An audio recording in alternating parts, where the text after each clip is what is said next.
Kok jok telo barang. Iya to, Bang. Ya mosok rondo karo peran ora enak bedone. Paling ya bedane iki empuk karo atos ngono. Wis dijambak, dicopot gulune. Ora lapor polisi, malah njaluk ganti posisi. Ngaku ora.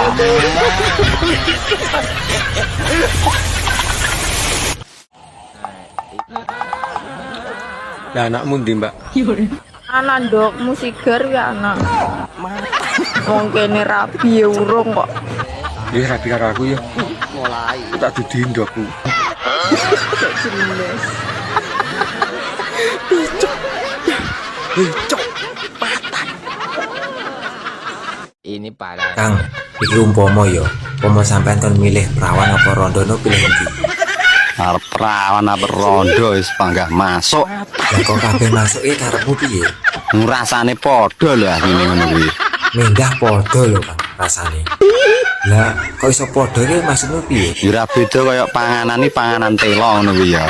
Kuwi pamane duwe telo ngono. Telo kan ya rasane wis ngono kuwi to. Kok jok telo barang. Iya to, Bang. Lah mosok rondo karo peran ora enak bedone. Paling ya bedane iki empuk karo atos ngono. Sing bedane iki ya karo empuk karo atos ngono ya, Kang.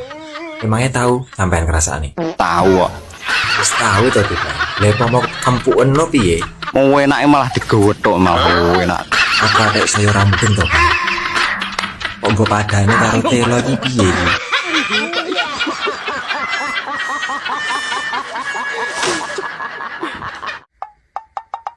Jane wong-wong sing duwe anak wedok ora niat golek mantu elek-elekan ngono apa piye to? Masih elek-elek ngene iki ngarep pinter. Masang gas ya iso. Benakne genteng bocor.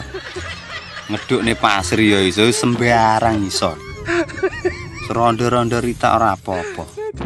Wis aja mikir trauma iki mergo mbiyen ora kenal karo aku. Dadiane ya trauma kuwi.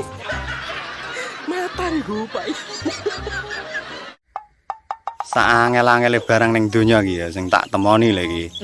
Wale angel dong jaga perasaane wong liya. Apa nek perasaane wong wedok ijan tenanan. Wah, angel wis. Kene iki wis wong repot sik kon ngewangi jaga perasaane. Barang orang ketok lho kon jaga. Jane wis ora kurang-kurang lek diwangi pecek iki awan bengi. Ngantek baterai iki wis tak berdaya kaya. Sing menjadi saksi manggah ilere. Ya lek ilere walete payu didol. Ngene dire wangi kaya ngono kuwi ya jek zong lho ya an. Demeng penak jaga maling karuan barang jelas ngono ya to. Ayo kon rondo bengi.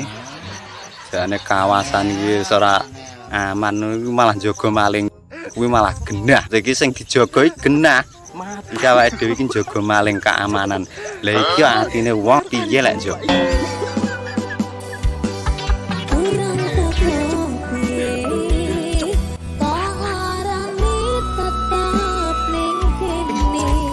Mbak, awakmu ya iso meteng to?